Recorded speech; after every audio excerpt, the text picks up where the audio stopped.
Good morning बच्चों।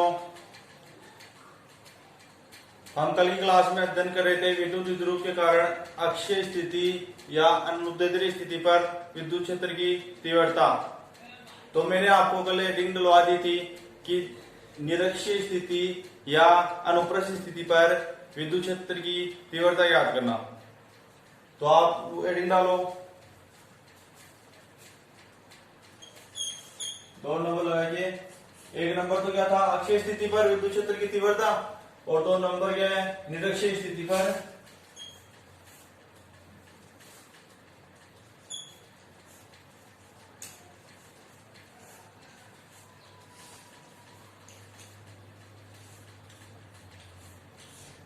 निरक्षीय स्थिति या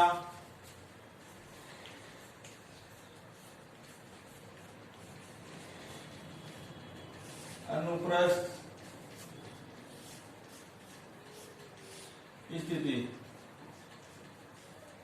आपको एग्जाम में क्वेश्चन पूछ सकता है विद्युत द्विध्रुव के कारण निरक्षीय स्थिति या अनुप्रस्थ स्थिति पर विद्युत क्षेत्र की तीव्रता ज्ञात करो। तो हमने कल बात कर ली थी अक्षीय स्थिति पर, आज बात करेंगे निरक्षीय स्थिति पर। तो इसमें क्या लेंगे, विद्युत द्विध्रुव लेंगे। विद्युत द्विध्रुव के कारण ही तो याद करेंगे। तो इसमें क्या लेते हैं, सबसे पहले विद्युत द्विध्रुव। क्या लेंगे, विद्युत द्विध्रुव। विद्युत द्विध्रुव क्या होता है, 2 अलग आवेश के अलग चार्ज के आवेशों को मिलाने वाली रेखा क्या कहलाता है, विद्युत द्विध्रुव कहलाती है। तो ये क्या है, ये रेखा कौन क्या कहलाती है, विद्युत द्विध्रुव। पहले अक्षीय में क्या लिया था, इसके मध्य वाले बिंदु से लिया था, विद्युत द्विध्रुव के मध्य बिंदु से r दूरी पर बिंदु P लिया था, अक्षीय रेखा के ऊपर लिया था वो। अब क्या लेंगे, निरक्षीय रेखा के ऊपर लेंगे, विद्युत द्विध्रुव के मध्य बिंदु से लेंगे। तो इसमें क्या लेंगे, विद्युत द्विध्रुव के मध्य बिंदु से निरक्षीय रेखा के ऊपर r दूरी पर बिंदु P लेते हैं, बिंदु P लेते हैं।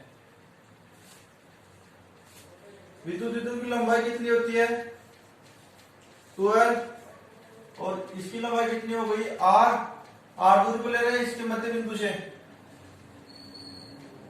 माइनस इसको ना इसको प्लस लिखो।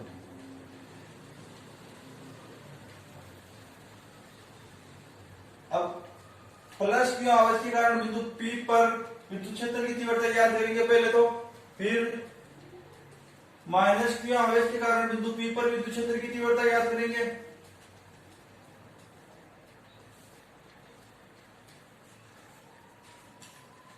तो प्लस क्यों आवेश के कारण विद्युत क्षेत्र की तीव्रता किस तरफ होगी, इस तरफ E1, और माइनस क्यों आवेश के कारण विद्युत क्षेत्र की तीव्रता किस तरफ होगी, इस तरफ। इन दोनों के मध्य, अभी ये तो बाद में बता दूंगा, अभी ऊर्ध्वाधर घटक वो क्षैतिज घटक के द्वारा ज्ञात करेंगे। इस बिंदु को नाम दे दो O। ये इतनी दूरी कितनी, ये पूरी 12 है, ये कितनी हो गई L, ये भी L, L plus L complete 12।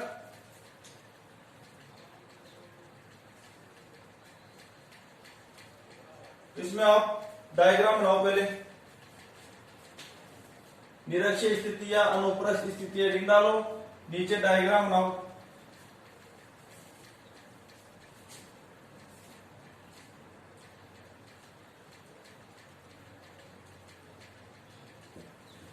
नीचे लिखो, सेम वो की वो चीज लिखनी है, पिछले अक्षीय स्थिति पर लिखी थी वही लिखनी है। उसमें अक्षीय के ऊपर लिया था और इसमें निरक्षीय के ऊपर ले रहे हैं। तो इसमें लिखो, माना ए बी है, इसको नाम दे दो, ये ए और ये बी। माना ए बी एक विद्युत द्विध्रुव है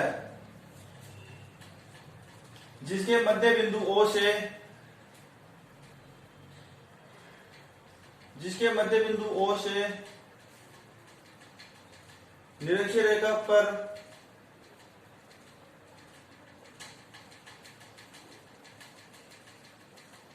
r दूरी पर बिंदु P लेते हैं, निरक्षीय रेखा पर r दूरी पर बिंदु P लेते हैं। जिस पर विद्युत क्षेत्र की तीव्रता ज्ञात करनी है, तो इसके ऊपर पहले तो प्लस के आवेश के कारण ज्ञात कर लेते हैं, फिर माइनस के आवेश के कारण ज्ञात कर लिए विद्युत क्षेत्र की तीव्रता। तो पहले लिखो इसके नीचे। उसी की तरह से हम निरक्षीय स्थिति के अक्षीय स्थिति के कारण पहले भी प्लस क्यू के कारण याद करे थे, इसमें भी प्लस क्यू के कारण, इसमें लिखो प्लस क्यू आवेश के कारण बिंदु P पर विद्युत क्षेत्र की तीव्रता, बिंदु P पर विद्युत क्षेत्र की तीव्रता। इस डायग्राम में देखना हमारे को ये दूरी कितनी है, ओ बिंदु से बी बिंदु तक की दूरी कितनी है, एल है। ओ से पी तक की दूरी कितनी है, आर है। तो बी से पी तक की दूरी थोड़ी ना पता है हमारे को, नहीं पता है। तो ये क्या हो गया, आधार हो गया, ये क्या हो गया, लंब, ये क्या हो गया, करण। तो ये दूरी कितनी आ जाएगी, R square plus L square under root. कितनी आ गई, R square plus L square का अंडर रूट।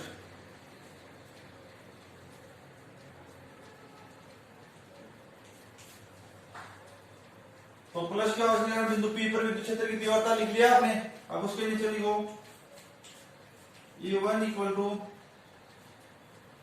1/4πε0 प्लस क्यों आवेश अपॉन आर स्क्वायर की तरफ क्या लेंगे, R square plus L square. इसका स्क्वायर होगा तो रूट हट जाएगा, तो R square plus L square बच गया। तो ये तो प्लस क्यों आवेश के कारण आ गया। अब नीचे लिखो, ये कैसे लगाएंगे, इसी प्रकार माइनस क्यों आवेश के कारण, इसी प्रकार माइनस क्यू आवेश के कारण बिंदु P पर विद्युत क्षेत्र की तीव्रता,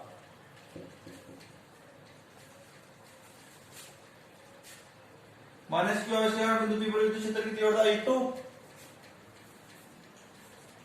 तो E2 equal to 1/4πε0 Q upon, अब ये दूरी नहीं पता है, ये पता है, तो कैसे निकालेंगे, सॉरी एल है, तो ये एल है, ये आर है, ये सेम इसकी तरफ है, तो उसमें कितनी आ जाएगी, R square plus L square का अंडर रूट।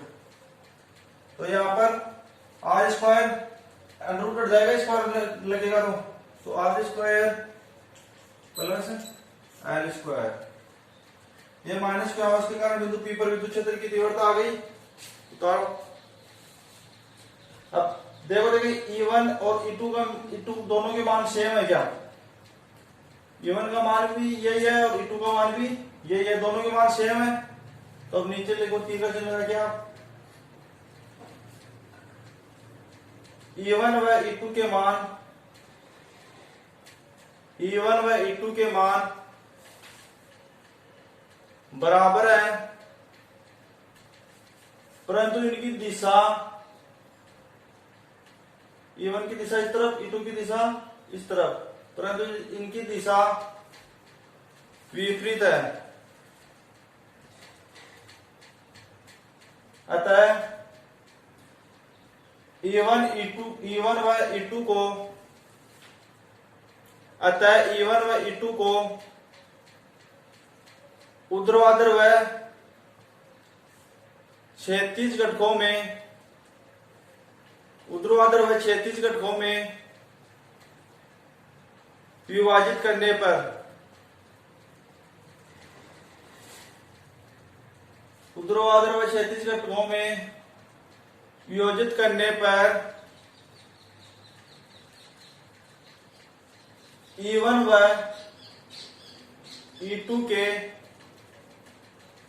E1 व E2 के, E1 व E2 के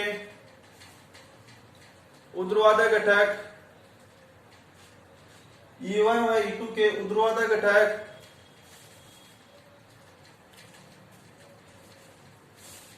ऊर्ध्वाधर घटक कौन कौन से हो जाएंगे? E1 sin थीटा और E2 sin थीटा। एक बार लिख लो, बाद में समझोगा। E1 ऊर्ध्वाधर घटक E1 sin थीटा व E2 sin थीटा निरस्त हो जाएंगे तथा E1 व E2 के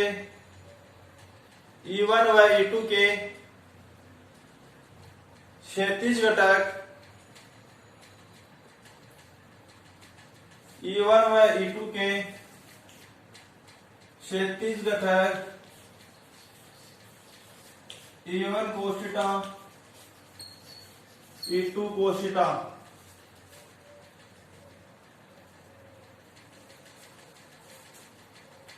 क्षैतिज घटक कौन से? E1 cos थीटा और E2 cos थीटा एक ही दिशा में होने के कारण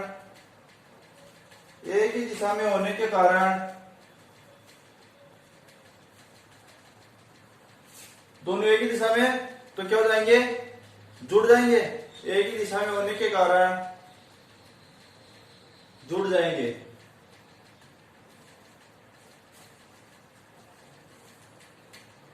अतः बिंदु P पर, नीचे लिखो, अतः बिंदु P पर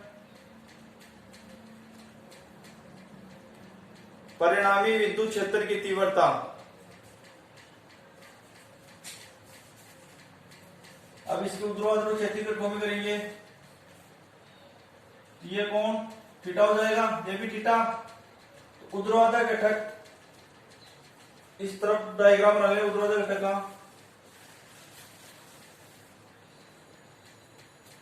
भाई ये डायग्राम कौन सा है?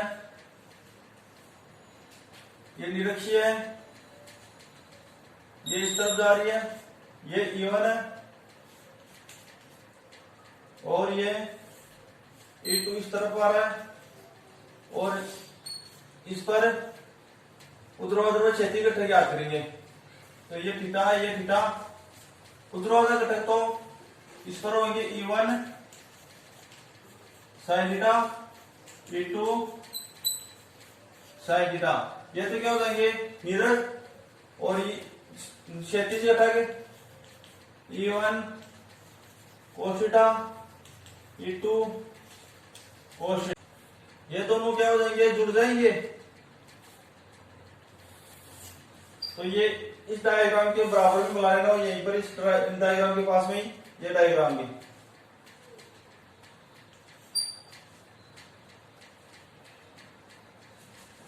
इसमें भी और लिखो E1 cos theta, E2 cos theta.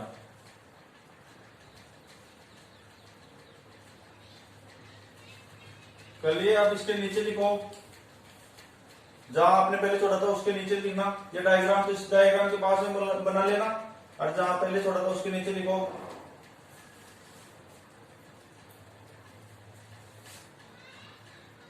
अतः बिंदु P पर विद्युत क्षेत्र की तीव्रता याद करेंगे। अतः बिंदु P पर विद्युत क्षेत्र की तीव्रता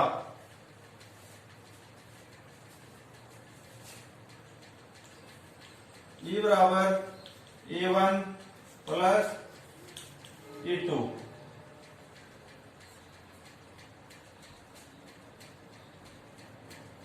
E1 की जबर क्या लिख दी? ऊर्ध्वाधर क्षैतिज घटकों से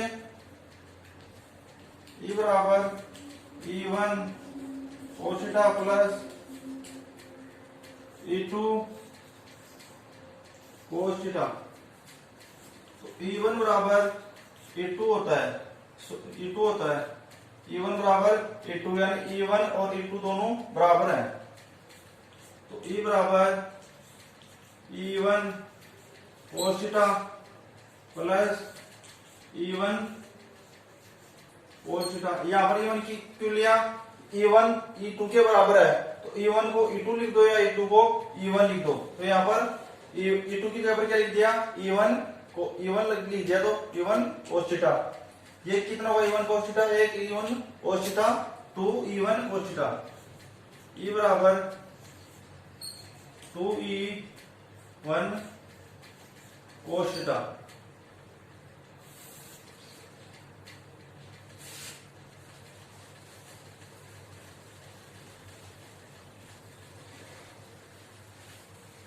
उतारो।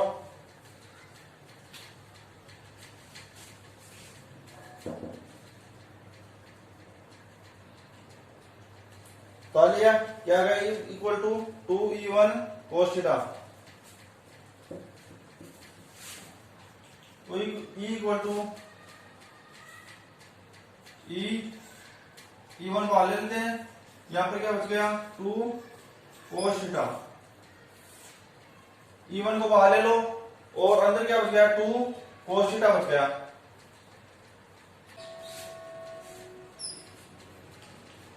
E1 इक्वल टू क्या लिख दीजिए पीछे लिख दिया वर्ता से 1/4 pi epsilon 0 Q upon R square. तो R स्क्वायर कितना है,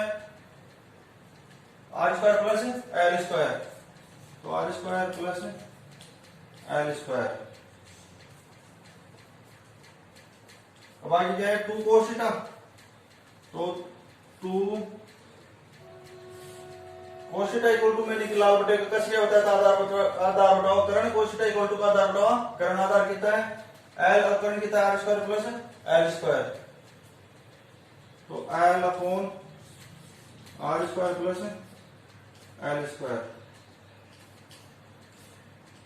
अंडर रूट में under root R square plus L square. तो क्या आ गया E equal to 1/4 pi epsilon 0। ये Q को अंदर गुणा करेंगे तो क्या हो जाएगा Q इंटू 2L, तो Q इंटू 2L किसके बराबर होता है, P इक्वल टू क्या होता है Q इंटू 2L होता है विद्युत द्विध्रुव आघूर्ण से, P इक्वल टू क्या होता है Q इंटू 2L, तो Q इंटू 2L की जगह क्या लिख दिया P, तो 1/R square plus L square. यहां पर क्या लिख देंगे P upon R square plus L square. यदि अंडर रूट हटाएंगे तो इसकी घात क्या जाएगी, एक बटे में 2, अंडर रूट हटाएंगे इसके अंडर रूट है ना, तो अंडर रूट हटाएंगे तो इसकी घात कितनी आ जाएगी, एक बटे में 2।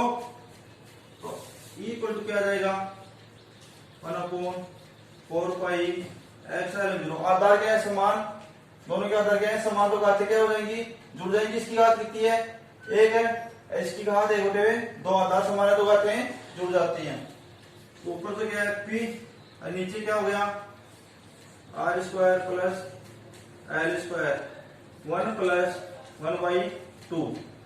घातें जुड़ गया, आधार समान है तो घातें जुड़ हो जाती हैं। तो क्या आ गया, क्या जाएगा 1 equal to 1/4 pi epsilon 0 P upon R square plus L square. तो ये लघुत्तम मान लेके 2 प्लस 1 ऊपर क्या आ गया 3/2, 3/2 R square plus L square की पावर 3/2। ये किसके बराबर है, E बराबर आ गया है, E बराबर 1/4 pi epsilon 0 P upon R square plus L square की पावर 3/2। यहां तक उतारो।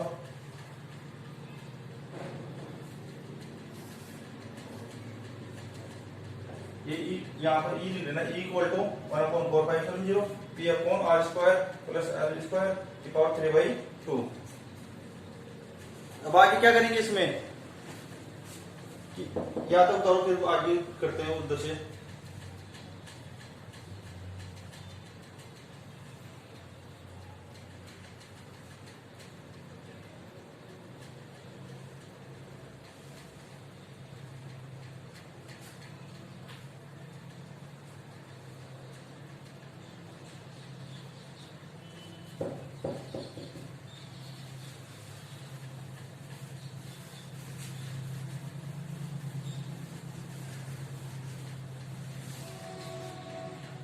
ये आ गया equal to 1/4 pi epsilon 0 1/R square, sorry P है यहाँ पर P upon R square plus L square की पावर 3/2 ये आ गया।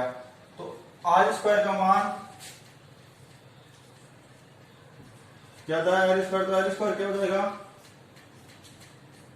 नगण्य, क्वेश्चन में नगण्य, तो क्या आ जाएगा फिर?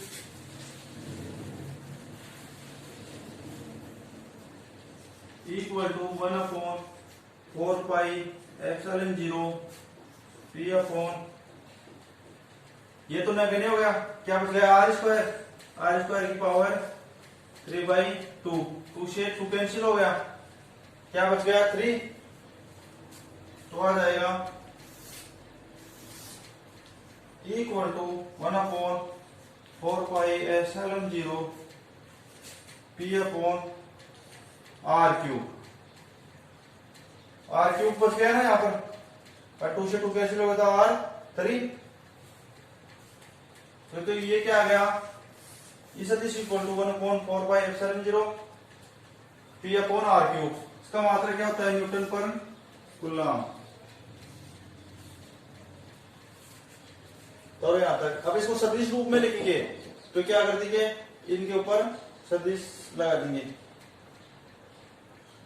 तो पहले बिना सदिश लगाए हुए लो, फिर नीचे लिखो सदिश रूप में, फिर ऐसे लिखे, फिर इसके ऊपर से लिखे, फिर इसके ऊपर सदिश लगा देना, ई सदिश और पी सदिश। अब नीचे लिखो विद्युत क्षेत्र की तीव्रता ई, विद्युत क्षेत्र की तीव्रता ई, विद्युत क्षेत्र की तीव्रता ई की दिशा, विद्युत क्षेत्र की तीव्रता ई की दिशा विद्युत द्विध्रुव के अक्ष के समांतर, विद्युत द्विध्रुव के अक्ष के समांतर होती है, विद्युत द्विध्रुव के अक्ष के समांतर होती है।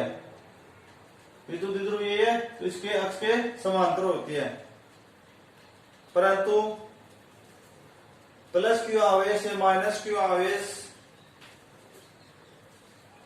परंतु प्लस क्यू आवेश से माइनस क्यू आवेश की ओर होती है। तो ये तो क्या हो गया? निरक्षीय स्थिति या अनुप्रस्थ स्थिति के ऊपर विद्युत क्षेत्र की तीव्रता।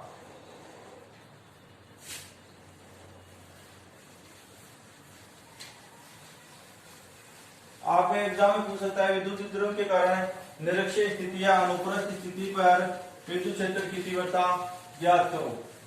मैंने आपको कल ही बताया था, आज भी बता रहा हूं, यहां से हर बार क्वेश्चन पूछता है, इन दोनों में से एक क्वेश्चन पूछ सकता है, और आगे भी आएंगे कुछ, एक परत के ऊपर लेंगे, एक तार के ऊपर, एक गोले के ऊपर, उनमें से तीनों पॉइंटों में से भी पूछ सकता है। तो यही फर्स्ट लेसन में ये 3-4 टॉपिक हैं, इनमें से लगभग आपको 4 नंबर में क्वेश्चन एक जरूर पूछता है।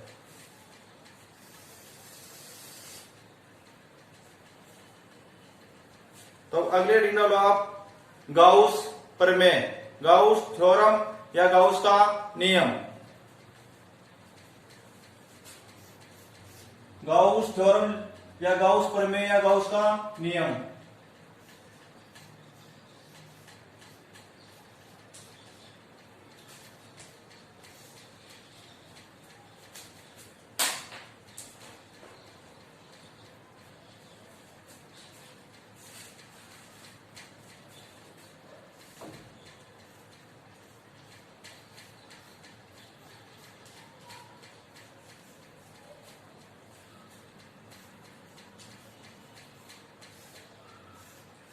इसको हम बोलते हैं गाउस का नियम।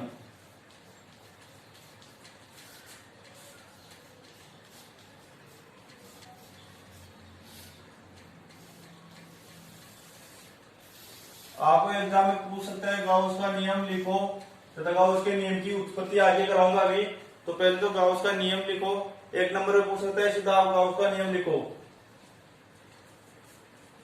आपको पूछ लेगा कि नियम की परिभाषाएं लिखो, तो गाउस के नियम की पूछ लेगा, विद्युत द्विध्रुव की पूछ लेगा और एक दो विद्युत क्षेत्र की पूछ लेगा। ऐसी छोटी छोटी परिभाषाएं पूछ सकते हैं एक एक नंबर में। तो गाउस प्रमेय, गाउस का नियम, तो लिखो गाउस का नियम क्या होता है? क्या होता है गाउस का नियम? किसी विद्युत क्षेत्र में स्थित बंद पृष्ठ, किसी विद्युत क्षेत्र में स्थित बंद पृष्ठ से गुजरने वाला विद्युत फ्लक्स, कोई विद्युत क्षेत्र में स्थित बंद पृष्ठ है तो उससे गुजरने वाला विद्युत फ्लक्स, उसमें उपस्थित आवेशों की संख्या किसकी गुणा होता है? 1/ε0 का गुणा होती है। तो इसकी डेफिनेशन लिखो गाउस प्रमेय, गाउस के नियम की। विद्युत क्षेत्र में स्थित किसी बंद पृष्ठ से, विद्युत क्षेत्र में स्थित किसी बंद पृष्ठ से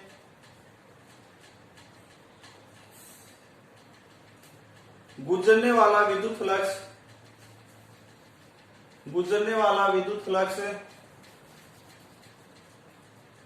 विद्युत फ्लक्स क्या होता है? फाई।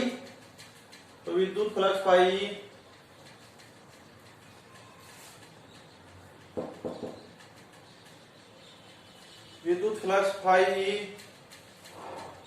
उस पृष्ठ द्वारा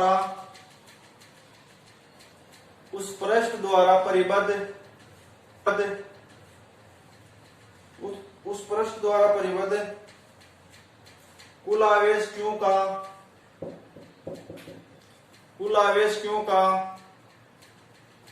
1/ε0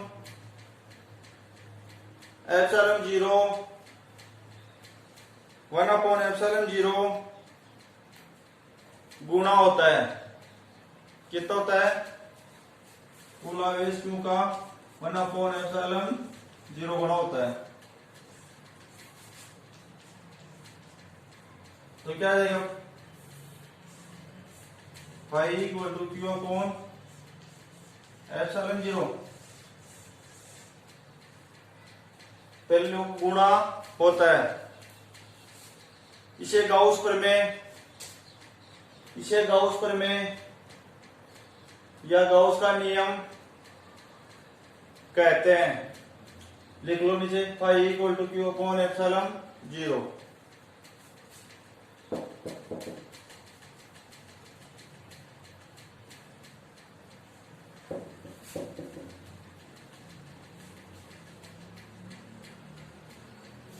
विद्युत फ्लक्स से तो फाई क्या होता है?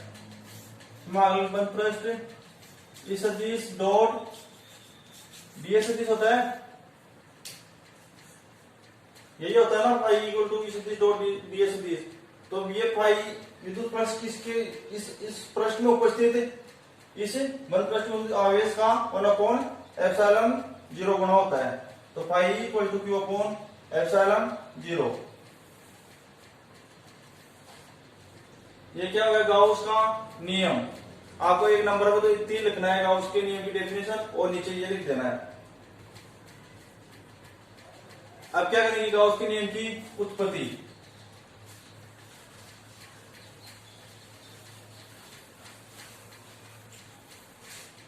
यह हो गया गाउस प्रमेय, गाउस थ्योरम या गाउस का नियम। अब नीचे लिखो स्टार आगे, उत्पत्ति।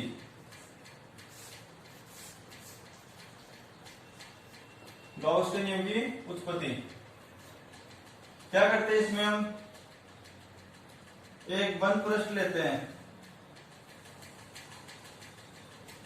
जिसमें एक बिंदुओं पर आवेश लेते हैं प्लस Q। इस पृष्ठ के किसी बिंदु P पर हमें विद्युत क्षेत्र की तीव्रता ज्ञात करनी है।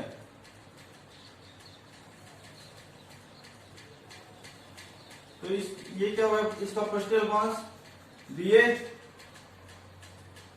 और इसे कितनी दूरी पर ले रहे हैं? R दूरी पर ले रहे हैं। ये बिंदु कितनी दूरी पर ले रहे हैं? R दूरी पर ले रहे हैं।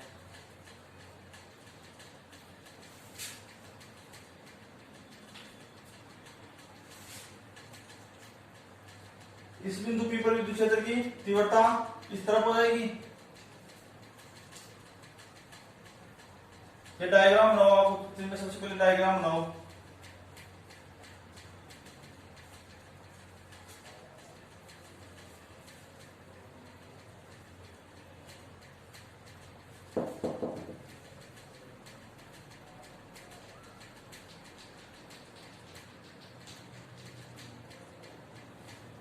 विद्युत क्षेत्र की दिशा किस तरफ हो रही है, इस तरफ हो रही है।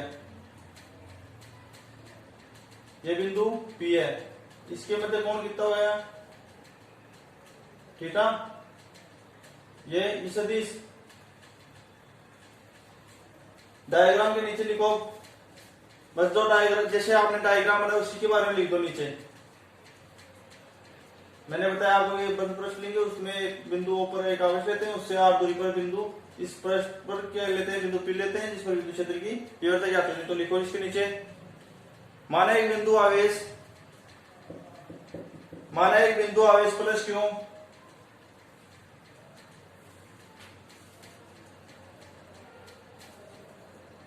एक बंद पृष्ठ के भीतर बिंदु O पर स्थित है,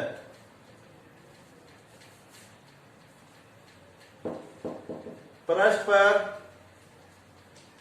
बिंदु P पर पृष्ठ पर क्या लिए थे हम, एक बिंदु लिए थे, तो पृष्ठ पर एक बिंदु P, इस बिंदु के चारों ओर क्या लेने, दिए अल्फा से पृष्ठ लेते हैं और बंद पृष्ठ। तो लिखो पृष्ठ पर एक बिंदु P के चारों ओर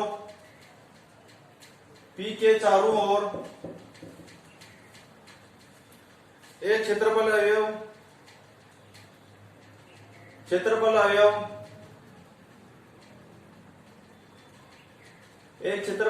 की कल्पना करते हैं।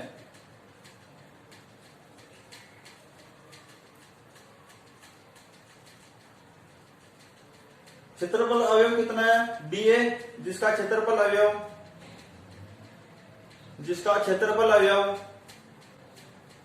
dA है।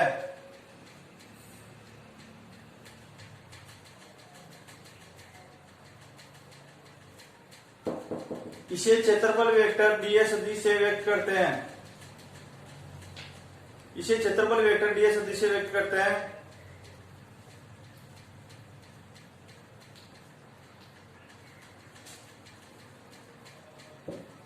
अब क्या करेंगे, इस बिंदु से बिंदु P पर विद्युत क्षेत्र की तीव्रता याद है, तो लिखो बिंदु आवेश r दूरी पर स्थित बिंदु P पर विद्युत क्षेत्र की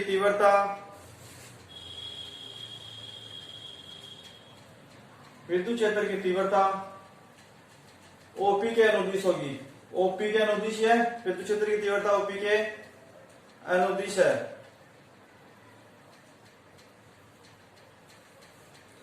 अब नीचे लिखो क्षेत्रफल अवयव dA से गुजरने वाला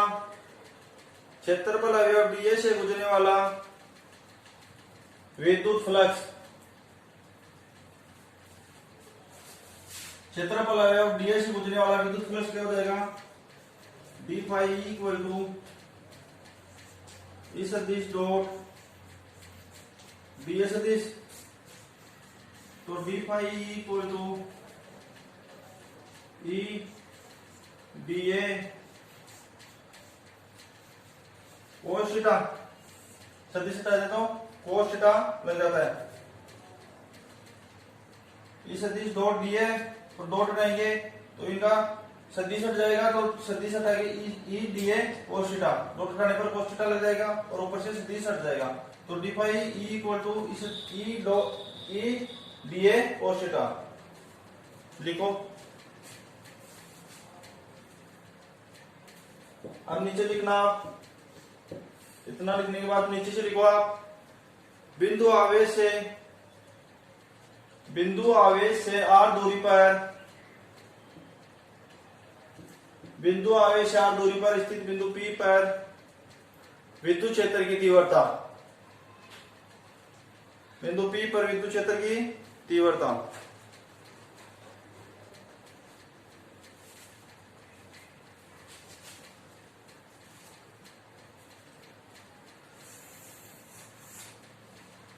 क्या होती है विद्युत क्षेत्र की तीव्रता? Equal to 1/4πε0 Q upon R square. तो यहाँ ई का मान कितना रख देंगे? ये रख देंगे। तो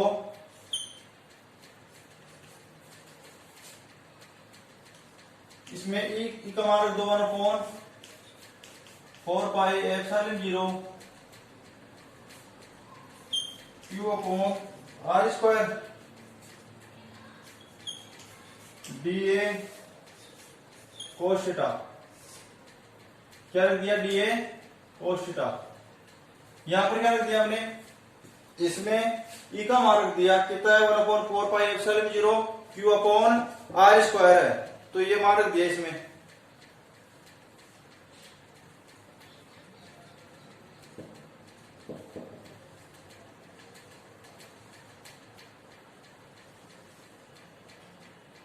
ये किसके बराबर हो गया? डी फाई के बराबर तो बराबर है। यहां पर लिख लेना d phi.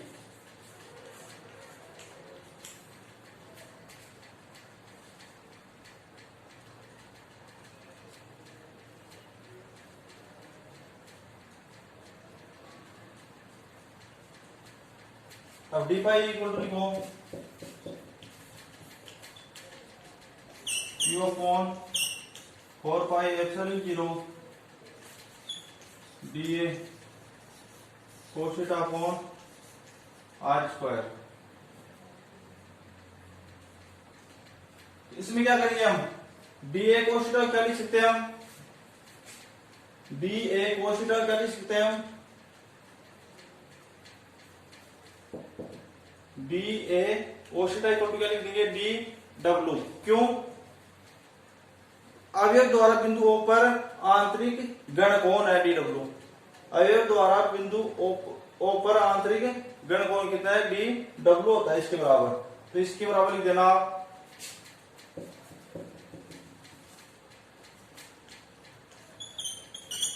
dA cos theta equal to dW। यहां पर लिख दो इसके कोष्ट, ये लिखो और फिर इसके कोष्ट में लिखना आप क्षेत्रफल अवयव द्वारा बिंदु O पर आंतरिक गण कोण, बिंदु O पर आंतरिक गण कोण।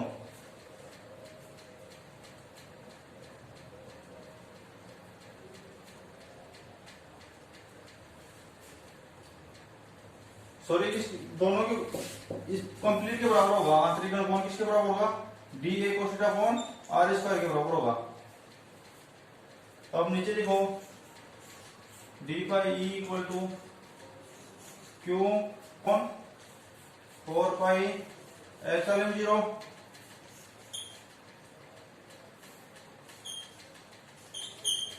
dW।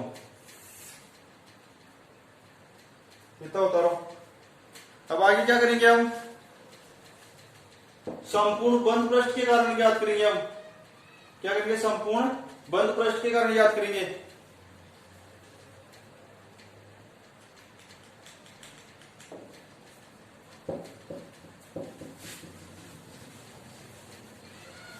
तो इसके नीचे लिखो संपूर्ण बंद पृष्ठ द्वारा निर्गत विद्युत फ्लक्स, संपूर्ण बंद पृष्ठ द्वारा निर्गत विद्युत फ्लक्स। तो फाई इक्वल टू बंद पृष्ठ क्या था? Q upon 4πε0 dW। अब इसे क्या देगा? फाई E इक्वल टू, ये बालू लेते हैं Q अपॉन 4 पाई एप्सिलॉन 0 समाकलन 1 प्लस डी डब्ल्यू।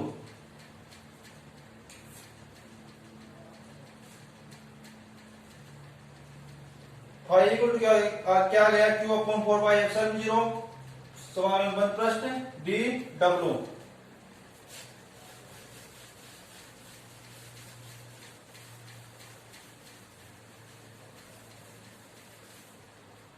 तो डी डब्ल्यू इक्वल टू क्या होता है? 1 plus D W equal to क्या होता है? इसके आंतरिक गणकोण से क्या होता है? डी डब्ल्यू इक्वल टू 4 पाई होता है। तो यहां पर साइड में लिख लो आप, इस समाकलन 1 प्लस से क्या होता है? डी डब्ल्यू इक्वल टू 4 पाई। इसके कोष्टक में लिखो आप, संपूर्ण बंद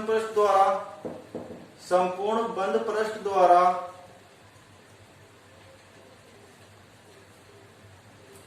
बिंदु O पर आंतरिक गणकोण, बिंदु O पर आंतरिक गणकोण। तो इसमें यहां पर क्या लिख दोगे? Phi equal to Q upon 4 pi epsilon 0 4 pi से 4 पाई कैंसिल, क्या हो गया? फाई इक्वल टू क्या गया? Q upon epsilon 0। यही क्या था हमारा गाउस का नियम। तो आइए गाउस, यही गाउस का नियम है। ये था phi equal to Q upon epsilon 0। लिख लो। तो आपको एग्जाम में पूछ सकता है गाउस का नियम लिखो, तो गाउस के नियम की उत्पत्ति करो।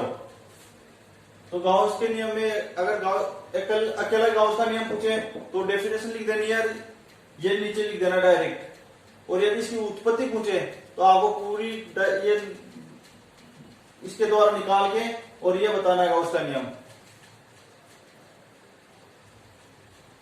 कंप्लीट डेरिवेशन करनी पड़ेगी आपको।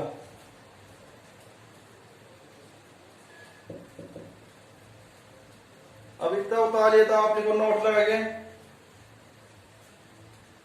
ये तो क्या किया हमने, नोट में लिख लो यदि ऐसे बहुत सारे आवेश हो इसमें। ये तो एक आवेश लिया हमने इसके अंदर, ओ बिंदु के ऊपर एक आवेश लेके कर लिया।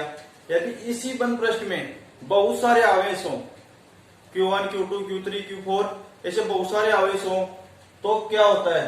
तो क्या होता है, यदि बहुत सारे आवेश हो तो इन संपूर्ण आवेशों का बीजगणितीय योग इसके बराबर हो जाएगा। तो लिखो इसमें नोट लगा के,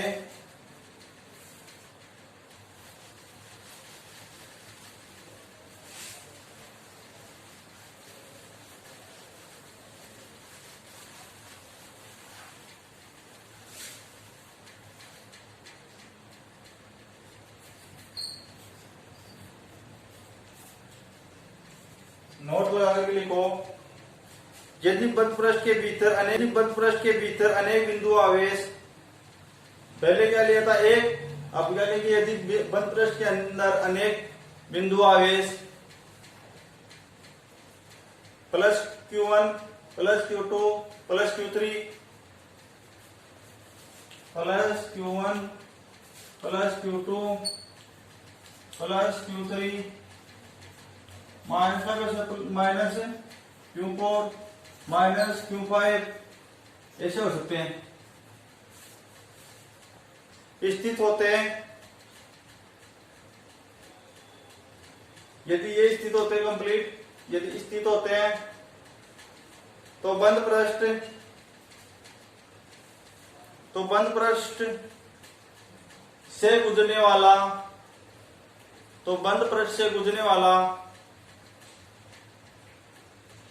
कुल विद्युत फ्लक्स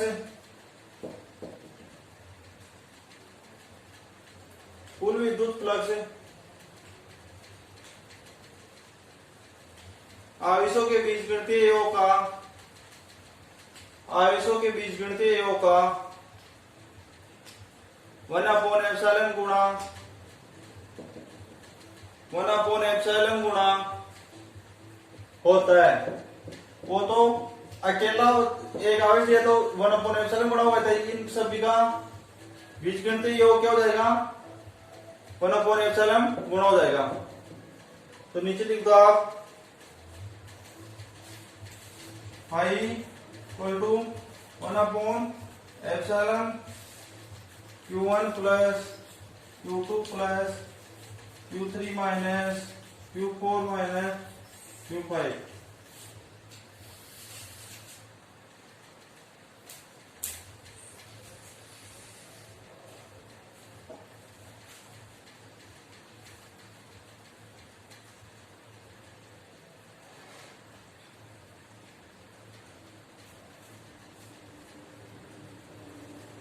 इसको समीशन के रूप में लिख दो आप फाइव इक्वल टू 1/ε0 समीशन क्यों।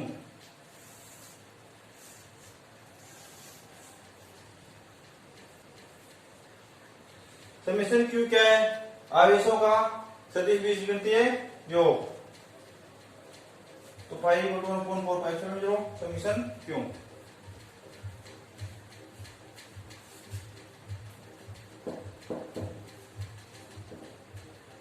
ये मैंने आपको बता दिया गाउस का नियम किसे कहते हैं, गाउस के नियम की उत्पत्ति। और यदि प्रश्न में एक आवेश की बजाय अन्य बहुत सारे आवेश हों तो गाउस का नियम क्या होगा, उन आवेशों का सदिश बीजगणितीय योग 1/ε0 का गुणा हो जाएगा।